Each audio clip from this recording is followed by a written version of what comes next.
মারাত্মক একটা স্বাস্থ্য ঝুঁকি তৈরি করতেছে শিশুদের জন্য। যাই হোক, তারা এই অপরাধ তাদের স্বীকার করেছে।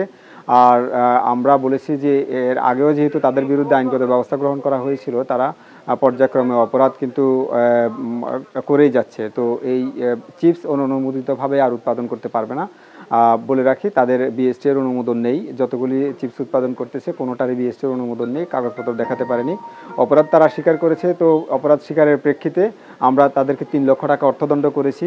আর প্রতিষ্ঠানটা রীতিমতো এটা সাময়িকভাবে বন্ধ থাকবে। আমরা পুনরায় এসে আমরা তাদের এই পোড়া তেল এবং কেমিক্যাল এবং এই পোড়া তেল কেমিক্যাল দিয়ে যে উৎপাদিত পণ্য, সেই পণ্যগুলি আমরা ডেস্ট্রয় করে তারপরে আমরা তাদেরকে বুঝিয়ে দেব। পরবর্তীতে তারা এখানে এই বিজনেস আর করতে পারবে না, অন্য অনুমোদিত বিজনেস তারা করতে পারবে।